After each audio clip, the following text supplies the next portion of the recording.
Hello everyone, welcome to CGP Mentors platform. So in today's video, we are going to discuss last 5 years ESI report questions that were being asked in RBI Grade B exam. Now, these questions are obviously part of your phase 2 because ESI objective का जो phase 2 है ना वो सबको परेशान करके रखता है ना. And we already have seen this thing कि जो ESI objective होता है उसका जो average score है it is very less. Now why it is less? Because जो क्वेश्चंस होते हैं वो कभी इतने डेप्थ में पूछे जाते हैं या कहीं से भी रैंडमली कुछ भी पूछ लिया जाता है, राइट?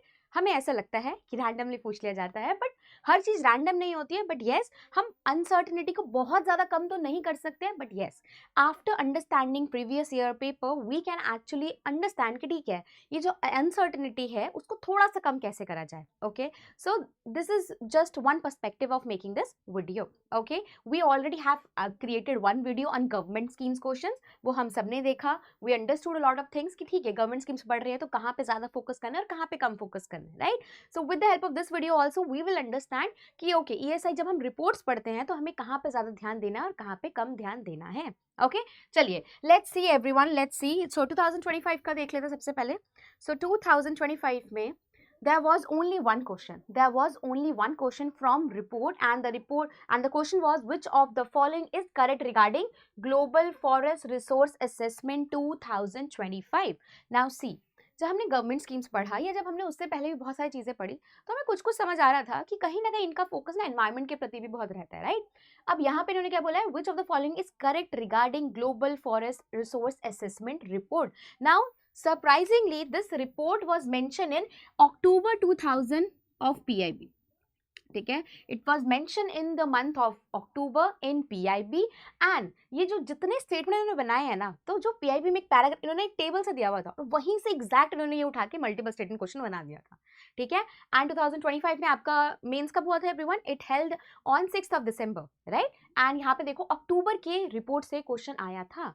सो इसका मतलब हमें समझ आता है कि एग्जाम से पहले वाले जो रिपोर्ट्स होती हैं वो रेलिवेंट होती हैं, right? But again on the basis of one question we can not decide कि सिर्फ एग्जाम से पहले की होती है या कितने मंथ्स की पहले की हमें करनी चाहिए, राइट? सो अभी हमें समझ आया कि PIB से एक रिपोर्ट आया था, राइट? 2025 में वी हैव सीन कि गवर्नमेंट स्कीम से ज्यादा क्वेश्चन आए थे, like around 15 to 16 questions were there from government scheme only, right? One question was from this particular report and other questions were from the PIB initiatives or the various government initiatives. ठीक है, जैसे campaign वैसे related चीजें थी, तो it was easy, it was doable. Why it was doable? Because और जो questions थे everything was asked from PIB only. So बहुत वहाँ से relevant था, तो वहाँ से कर लिया था काफी बच्चों ने अब की बार. ठीक है, now let's move to 2024. So 2024 में actually there were a lot of questions. Now we'll see what kind of questions were asked. So there was given one paragraph based on global gender gap report. And इस question की खासियत ये थी कि पूरे paragraph में कहीं पे भी it was not mention that this paragraph is talking about global gender gap report. ठीक है, कहीं पे भी जो नेम ऑफ द रिपोर्ट था ना, it was not mention there. After reading that paragraph आपको खुद ही एनालाइज करना था, खुद ही समझना था कि okay, this paragraph is talking about which report. So इसलिए कहते हैं जब भी रिपोर्ट पढ़ते हो तो उसका स्टार्टिंग अच्छे से पढ़ना होता है. स्टार्टिंग में क्या, जैसे पिलर्स पढ़ो अच्छे से, देन सी कि ठीक है फर्स्ट टाइम वो रिपोर्ट कब आई थी, कौन सी ऑर्गेनाइजेशन उसे रिलीज करती है. अगर इस बेसिक चीजें दिमाग में रखोगे और कौन से पिलर्स हैं, कितने पिलर्स के बेस पे ये रिपोर्ट कंपाइल करी जाती है, अगर इस सारी चीजें पढ़ोगे तो ऑब्वियसली पैराग्राफ में they are going to give you these kind of information only. Okay everyone, so see. अच्छा, 2025 में फॉरेस्ट से, यानी कि somewhere something to do related to environment, right? Now 2024 में पैराग्राफ बेस्ड क्वेश्चन था ग्लोबल जेंडर गैप रिपोर्ट पे. ठीक है, एंड क्वेश्चंस क्या थे? The report is release by which organisation, ये तो हम सबको पता था. बट येस, अगर आपने पैराग्राफ से एनालाइज करा होता देन ही आप ये वाला क्वेश्चन आराम से सॉल्व कर पाते, राइट? बिकॉज अगर हमें नाम, रिपोर्ट का नाम ही नहीं पता चलेगा, then how we will decide कि okay which organization has release that thing, right? Now the second is which of the following led to gap for India. So because of education and attainment हमारा gender gap का जो percentage है वो बड़ा ही था. ठीक है, देन थर्ड क्वेश्चन था alliance of global gender equity and equality. Now अब ये अलायंस की बात कर रहे हैं ना, it is not related to this particular report. ठीक है, ये इस रिपोर्ट से लेना देना इसका कुछ नहीं था. बस बात ये थी कि ये अलायंस जो था ना, it was launch in the month of February at world economic forum meeting.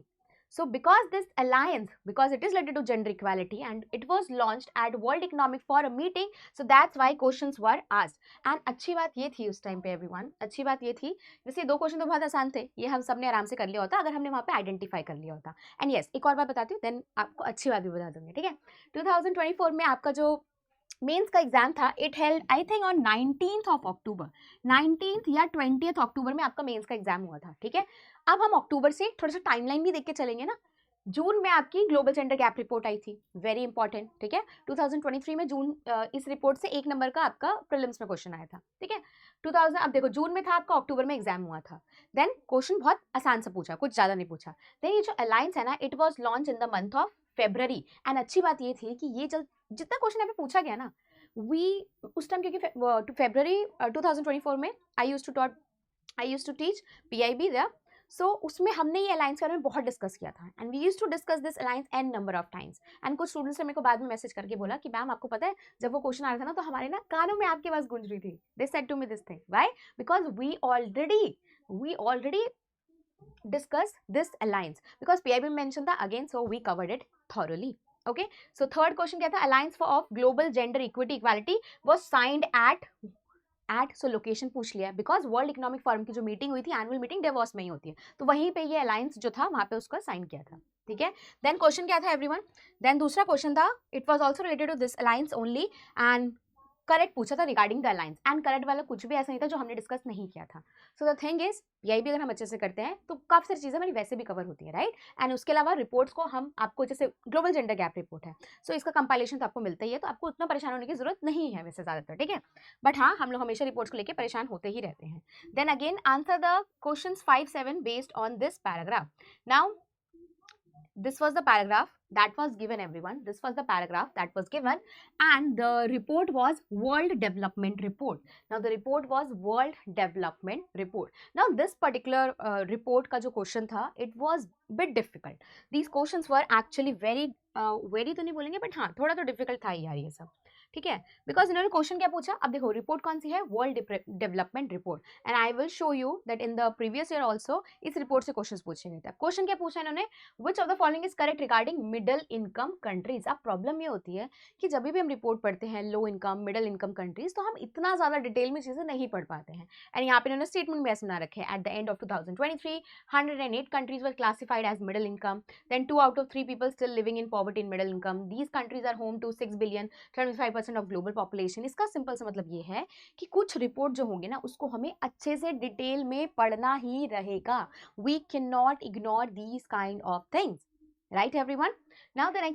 Now the next question was which of the following is correct regarding 3I strategy. अब इस वर्ल्ड डेवलपमेंट रिपोर्ट में कहीं तो, इतनी बड़ी रिपोर्ट थी उसमें कहीं तो ये 3I strategy was mentioned and surprisingly उन्होंने इसी 3I strategy पे क्वेश्चन पूछ लिया. So again these questions were actually difficult. So काफी बारी रिपोर्ट्स के क्वेश्चन में यही दिक्कत होती है कि हमें इतना इन डेप्थ में पूछ लेते हैं तो थोड़ा सा मुश्किल लगता है, जब मुश्किल लगता है तो पेपर का जो एवरेज स्कोर होता है वो कम हो जाता है, राइट. चलो आगे भी देख लेते हैं. देन देखो क्या क्वेश्चन पूछा है, who is the director of world development Report. So इससे हमें ये पता लग रहा है एवरीवन कि जब भी कोई रिपोर्ट पढ़ रहे हैं ना, जिस ऑर्गेनाइजेशन से related, suppose World economic Forum जैसे Global gender gap Report launch किया था, राइट. सो जब हम वर्ल्ड इकोनॉमिक फोरम पढ़ेंगे then we need to read the static of World economic Forum also. इसका सिंपल स्टैटिक मतलब क्या होता है, जस्ट लर्न कि कौन से ईयर में वो ऑर्गेनाइजेशन लॉन्च हुआ था, ठीक है. अब उसकी एनुअल मीटिंग कहाँ पे होती है, हेडक्वार्टर कहाँ पे है, who is the current director of that particular organisation, because these kind of questions are always being asked in your phase two exam. Okay, so who is the director of world development report, this question was asked. तो इससे हमें समझ आता है report पढ़ते हो अगर उस डायरेक्टर कुछ बता रखा था तो do read that thing. Okay, then next we have, फिर 3 क्वेश्चन थे and the entire paragraph was given. And again अब ये रिपोर्ट का नाम पता है क्या था आपको, ये था Polycrisis, Poverty, Prosperity and Planet Report 2024 released by World Bank Group. I think World Development Report is also released by World Bank and again this report was released by World Bank only. Okay, and ये देखो अक्टूबर 2024 में ये release report आया था. And इसकी surprising बात मैंने ये देखी that this report was launched on 16th of October 2024 and your exam held on 19th of October 2024. So इससे पता लगता है कि कभी कभी या तो इन लोग के पास सीक्रेट इन्फॉर्मेशन आती है कि पहले से इनके पास रिपोर्ट आ जाती होगी, या तो ये होता होगा कि यार ये लोग एग्जाम बहुत लेट बनाते होंगे, किसी को कुछ नहीं पता ये लोग कैसे करते हैं। बट येस, बहुत ही एग्जाम के एकदम जब आपका एग्जाम था उससे 1-2 दिन पहले ही रिपोर्ट आई थी, सो इतना बाकी बच्चों को नहीं ही आता था, ऑब्वियस सी बात है, किसी को नहीं आता था, it was absolutely fine. But yes, again this question became very difficult for many of the aspirants, because कुछ चीजें हम लोग नहीं पढ़ पाएंगे एग्जाम से जस्ट पहले की, राइट, एंड कोई आपको करा भी नहीं पाएगा। देन क्वेश्चन क्या था everyone? So basically they have talked about with this, they have given the definition of polycrisis, then they have said to you कि identify कि कौन सा term इसको represent करता है, तो polycrisis was the answer. Then which of the following are the reasons for polycrisis? फिर then they are asking the reasons for polycrisis. ठीक है, so जब हम reports पढ़ते हैं तो हमें सिर्फ facts and figures पे ध्यान नहीं देना है, हमें ये भी पढ़ना होता है, we need to remember the reasons also. Okay,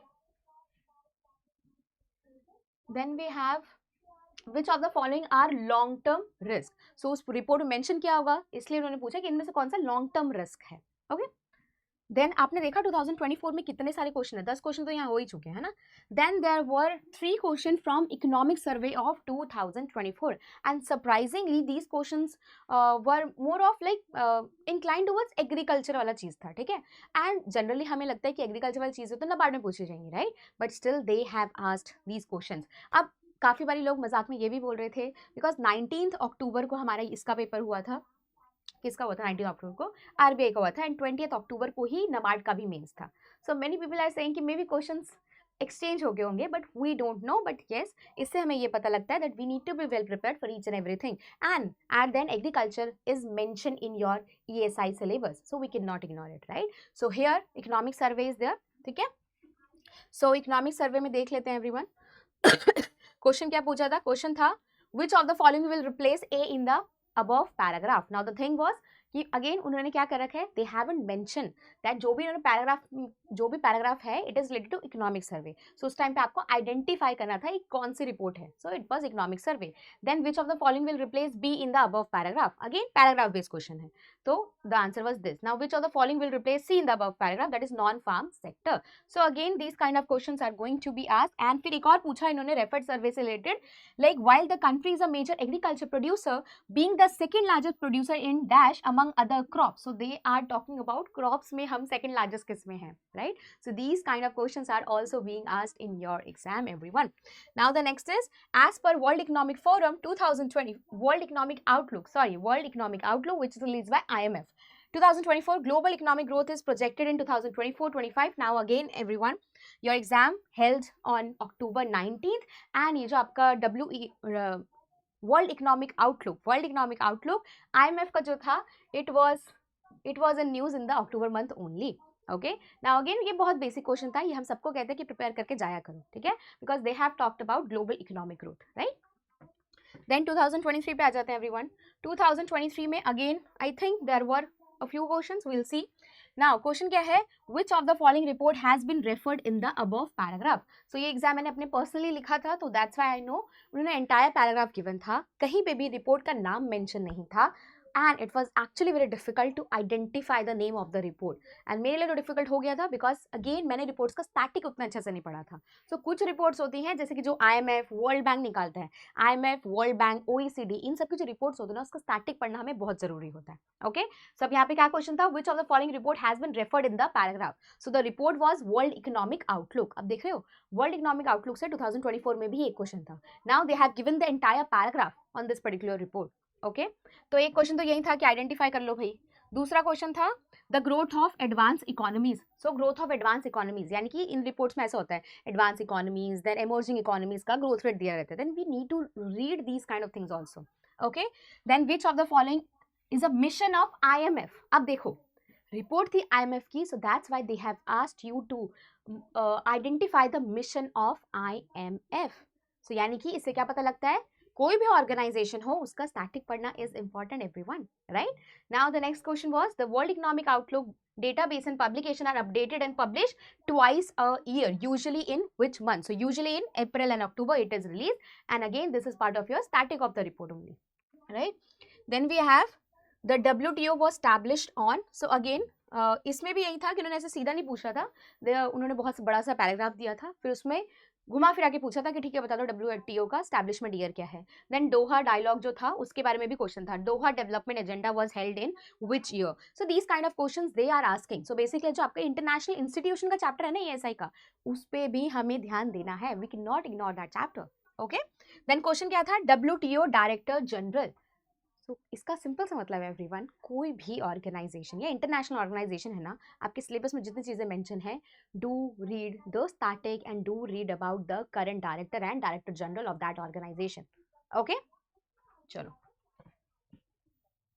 2022 का देख लेते हैं everyone. India has been ranked as the, so again ये वर्ल्ड बैंक के position in the latest edition of the World Bank's annual index that benchmark key components of human capital. So 2022 में क्या हुआ था everyone? The question was from human capital index. The question was from human capital index. Now this index is actually very important. इस साल 2025 में भी we have seen कि phase 1 में इसका एक क्वेश्चन आया था, right? So the report was very predictable, ऐसा नहीं था कि मतलब कुछ सडनली पूछ लिया था, no it was very easy. And जब हम रिपोर्ट्स पढ़ते हैं हम तो बोलते ही है कि सबसे ज्यादा ये उस पर फोकस करना ही है आपको।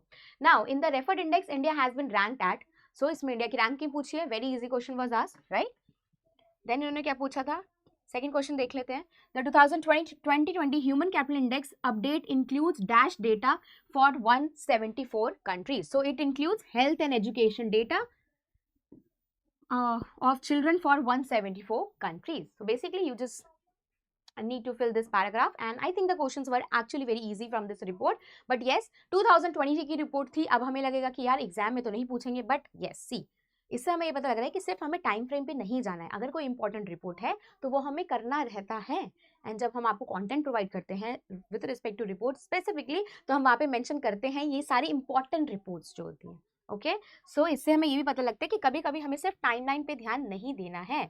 How many countries have sign the project. So जो प्रोजेक्ट यहाँ पे ह्यूमन कैपिटल से रिलेटेड होगा वो किस कंट्री ने साइन किया होगा, तो वही पूछा गया कितने कंट्रीज ने साइन किया। Now this was a difficult question but other two questions were very easy. Now again see here, basically 3 questions were there in 2022, but 2023 में भी we have seen like around 10 questions were there from reports. 2024 में around I think 15 or 12-13 questions were there from reports, right? So ऐसा देखा जा रहा है कि किसी साल तो बहुत सारे क्वेश्चन पूछ रहे हैं और किसी साल बिल्कुल भी क्वेश्चन नहीं पूछ रहे हैं, right? Now 2021 में देख लेते हैं। So again the questions were from OECD, but the questions were actually very direct. Question क्या था? The Intergovernmental Economic Organization headquartered at Paris has projected that the Indian economy will bounce back to grow in 2021-22. Now see, they haven't mentioned it. They haven't mentioned it that the name of the organization is OECD. They have just mentioned कि ये headquartered है Paris में and it is an intergovernmental economic organization, right? So that's why I'm saying everyone, जितने important international institutions है उनका static पढ़ना है हमें, okay? And question was very easy actually. But yes, अगर हमें उस टाइम नहीं आइडेंटिफाई कर पाते that they are talking about OECD, then हमारे लिए प्रॉब्लम हो जाता। Then global economic prospects have improved markedly in recent months help by dash. So basically पूछ रहे हैं कि ग्लोबल इकोनॉमिक सिचुएशन कैसे इंप्रूव हुई है। जब भी हम रिपोर्ट पढ़ते हैं तो उसमें ये बेसिक चीजें हमें पढ़नी रहती हैं, ठीक है। देन इसका सिंपल सा मतलब है कि हमें रीजनिंग वगैरह भी देखनी है अच्छे से, right. Then as a policy measure the major countries have taken following interest, कि क्या फॉलोइंग स्टेप की क्या स्टेप्स लिए हैं हमने, right. Then sustainable development goal से रिलेटेड क्वेश्चन क्या था, and see here they have mention the report referred in the paragraph is, यानी कि इनका फेवरेट काम है, पहले रिपोर्ट का एक्सप्लेनेशन देंगे then they will ask you to identify the name of the report, right? So that's why whenever you are reading any report, read the static of that report also, okay? Then 2030 agenda for sustainable development which was agreed upon by the 193 United Nations was organized by whom? So again very important, very, but ये हमारे static से related question था, that is sustainable development goal topic से related था। Again environment, women, very very important। And मैंने एक चीज और नोट करी कि वर्ल्ड डेवलपमेंट रिपोर्ट और world bank is important, then IMF की जो वर्ल्ड इकोनॉमिक आउटलुक है it is also very very important, right. Then उसके बाद फिर again they have asked question from OECD report only, then which country can play a vital role in accomplishing viable environmental and population tolerance.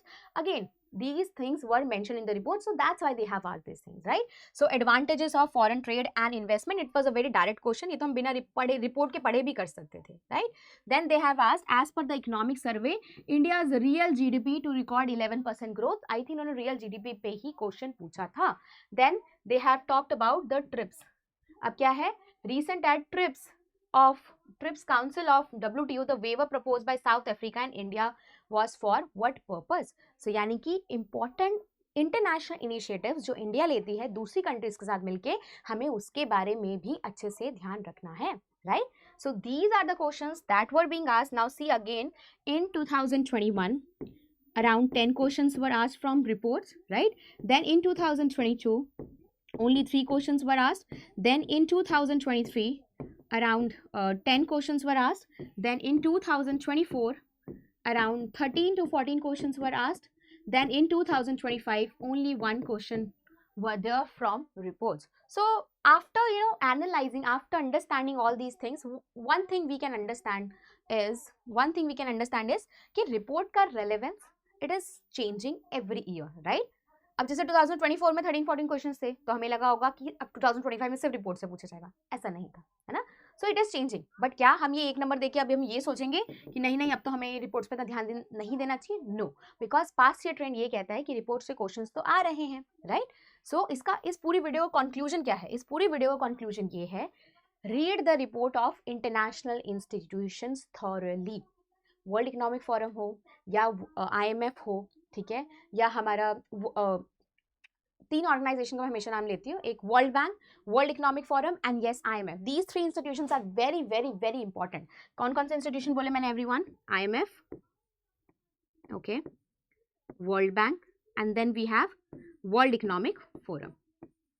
These 3 institutions are very very important. Do reports of these institutions thoroughly, and जो जितने भी international institution हमारे ESI के syllabus में mention है उनका static जरूर पढ़ना है. स्टैटिक के साथ साथ ये भी पढ़ना है हमें कि जो उनके करंट डायरेक्टर जनरल कौन से हैं या करंट डायरेक्टर कौन है, या कोई भी रिपोर्ट पढ़ते हो उसका डायरेक्टर कौन है, because it is very very important. And जब तक आप रिपोर्ट्स का स्टैटिक नहीं पढ़ेंगे तब तक आपको मुश्किल होगी एग्जाम में आइडेंटिफाई करने में कि कौन सा रिपोर्ट पूछा गया है. Okay, so that's why it is very very important for everyone to understand, to remember each and everything, और you have to read the reports of these institutions thoroughly. Comprehensive चीजें चलेंगी, इसके अलावा काम नहीं चलेगा, राइट?